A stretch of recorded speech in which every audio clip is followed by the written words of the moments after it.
Bem-vindos ao canal Bíblia em um Ano. Aqui ajudamos você na leitura da Bíblia. Curta o vídeo, inscreva-se e compartilhe. Acompanhe também pelo Spotify e YouTube Music para ouvir a Bíblia onde estiver. Os links estão no primeiro comentário fixado. Vamos juntos completar a leitura da Bíblia em um ano. Antigo Testamento, 2 Crônicas, capítulo 17. Josafá, filho de Asa, sucedeu-o como rei e fortaleceu-se contra Israel. Posicionou tropas em todas as cidades fortificadas de Judá e pôs guarnições em Judá e nas cidades de Efraim que Asa, o seu pai, tinha conquistado. O Senhor esteve com Josafá, porque ele andou nos caminhos que o seu antepassado Davi tinha seguido. Não consultou os Baalins, mas buscou o Deus do seu pai, obedeceu aos seus mandamentos e não imitou as práticas de Israel. O Senhor firmou o reino de Josafá, e todo o Judá lhe trazia presentes, de maneira que teve grande riqueza e honra. Ele seguiu corajosamente os caminhos do Senhor. Além disso, retirou de Judá os santuários locais e os postes de Azerá. No terceiro ano do seu reinado, ele enviou os oficiais Benaiú, Obadias, Zacarias, Natanael e Micaías para ensinarem nas cidades de Judá. Com eles foram os levitas Semaías, Netanias, Zebadias, Azael, Semiramote, Jonatas, Adonias, Tobias, Tobe-Adonias e os sacerdotes Elisama e Jeorão. Percorreram todas as cidades do reino de Judá, levando consigo o livro da lei do Senhor e ensinando o povo. O temor do Senhor caiu sobre todos os reinos ao redor de Judá, de forma que não entraram em guerra contra Josafá. Alguns filisteus levaram presentes a Josafá, além da prata que lhe deram como tributo, e os árabes levaram-lhe rebanhos, 7.700 carneiros e 7.700 bodes. Josafá tornou-se cada vez mais poderoso. Construiu fortalezas e cidades de armazenamento em Judá, onde guardava enorme quantidade de suprimentos. Também mantinha em Jerusalém homens de combate experientes. A lista desses homens, por famílias, era a seguinte: de Judá, comandantes de batalhões de 1.000. O comandante Adna, com 300.000 homens de combate. Em seguida, o comandante Joanã, com 280.000. Depois, Amazias, filho de Zicri, que se apresentou voluntariamente para o serviço do Senhor, com 200.000. De Benjamim, Eliada, um guerreiro valente, com 200.000 homens armados com arcos e escudos. Jeozabade, com 180.000 homens armados para a batalha. Estes eram os homens que serviam ao rei, além dos que estavam posicionados nas cidades fortificadas em todo o Judá. 2 Crônicas, capítulo 18. Josafá tinha grande riqueza e honra e aliou-se a Acabe por laços de casamento. Alguns anos depois, ele foi visitar Acabe em Samaria. Acabe abateu muitas ovelhas e bois para receber Josafá e a comitiva dele, e insistiu que atacasse Ramote-Gileade. Acabe, rei de Israel, perguntou a Josafá, rei de Judá: irás comigo lutar contra Ramote-Gileade? Josafá respondeu: sou como tu, e o meu povo é como o teu povo. Estaremos contigo na guerra. Peço-te que primeiro busques o conselho do Senhor, acrescentou. Então o rei de Israel reuniu 400 profetas e lhes perguntou: devemos ir à guerra contra Ramote-Gileade ou não? Eles responderam: sim, pois Deus a entregará nas mãos do rei. Josafá, porém, perguntou: não existe aqui mais nenhum profeta do Senhor a quem possamos consultar? O rei de Israel respondeu a Josafá: ainda há um homem por meio de quem podemos consultar o Senhor, mas eu o odeio, porque nunca profetiza coisas boas a meu respeito, somente coisas ruins.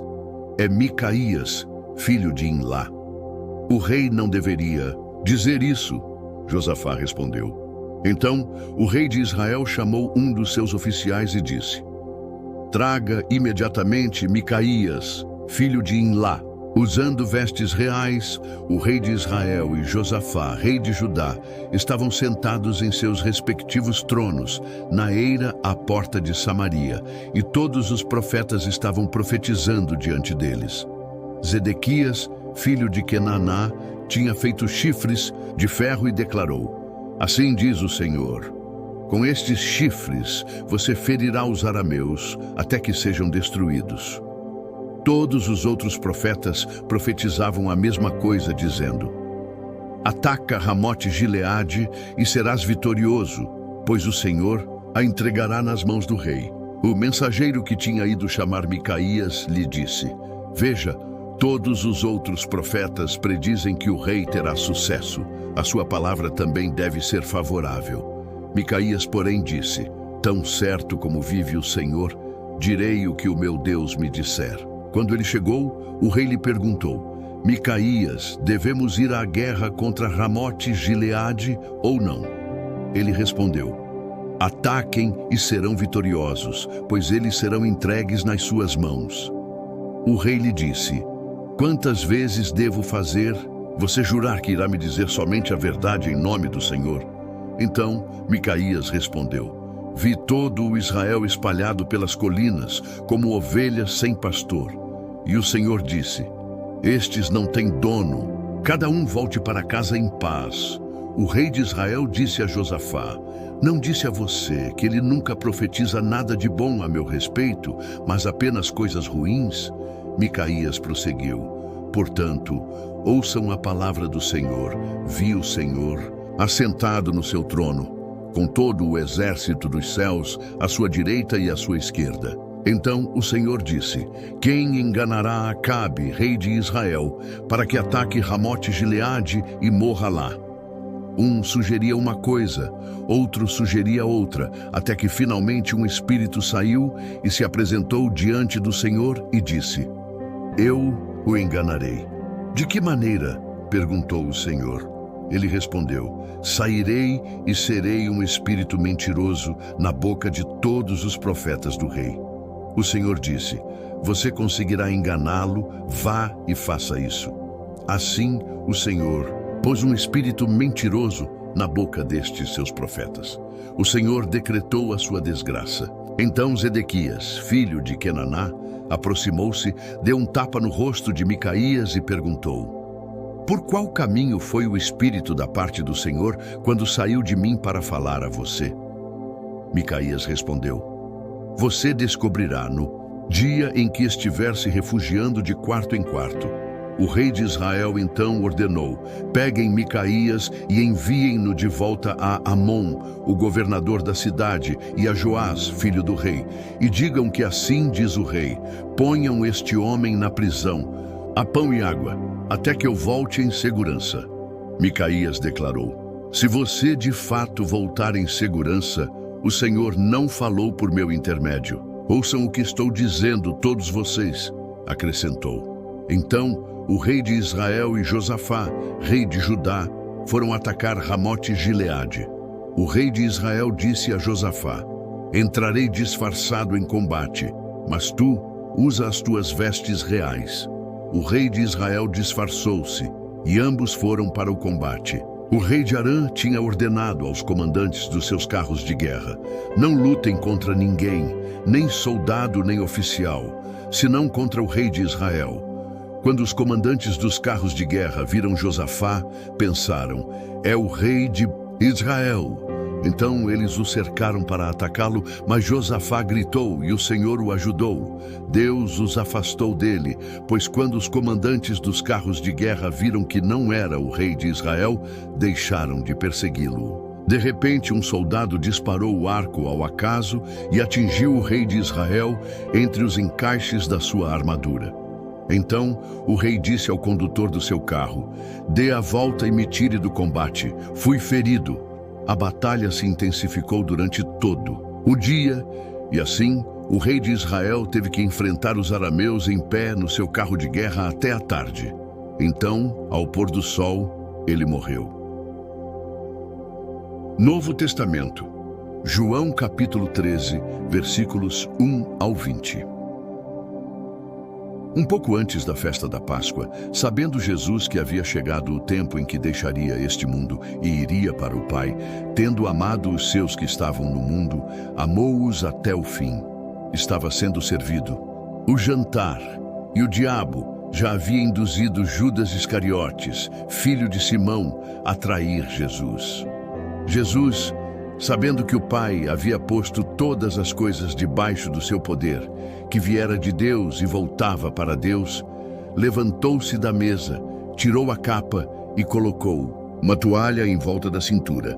Depois disso, derramou água em uma bacia e começou a lavar os pés dos seus discípulos, enxugando-os com a toalha que estava na cintura.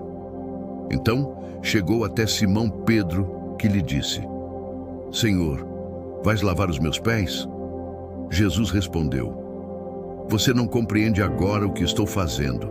Mais tarde, porém, entenderá. Pedro disse: Nunca lavarás os meus pés. Jesus respondeu: Se eu não os lavar, você não tem parte comigo. Simão Pedro respondeu: Então, Senhor, não apenas os pés, mas também as mãos e a cabeça. Jesus respondeu: Quem já se banhou precisa apenas lavar os pés. Todo o corpo está limpo. Vocês estão limpos, mas nem todos. Jesus sabia quem iria traí-lo, por isso disse que nem todos estavam limpos. Quando terminou de lavar-lhes os pés, Jesus vestiu a capa e voltou ao seu lugar. Então perguntou: Entendem o que fiz a vocês? Vocês me chamam Mestre e Senhor, e com razão, pois eu o sou. Pois bem, se eu, sendo Senhor e Mestre de vocês, lavei os pés de vocês, então vocês também devem lavar os pés uns dos outros. Eu dei o exemplo, para que, como eu fiz, também o façam. Em verdade lhes digo que nenhum escravo é maior do que o seu senhor, e nenhum enviado é maior do que aquele que o enviou. Agora que vocês sabem estas coisas, bem-aventurados serão se as praticarem. Não me refiro a todos vocês. Conheço os que escolhi, mas isto acontece para que se cumpra a Escritura. Aquele que partilhava do meu pão voltou-se contra mim. Estou dizendo isto agora, antes que aconteça, para que, quando acontecer, vocês creiam que eu sou. Em verdade lhes digo que quem recebe aquele que eu enviar, recebe a mim. E quem recebe a mim, recebe aquele que me enviou. Obrigado por chegar até aqui. Curta o vídeo, inscreva-se no canal e compartilhe com aqueles que são importantes para você. Que Deus nos ajude a completar esta jornada. O Senhor te abençoe e te guarde. O Senhor faça resplandecer o seu rosto sobre ti e tenha misericórdia de ti. O Senhor sobre ti levante o seu rosto e te dê a paz. Até amanhã.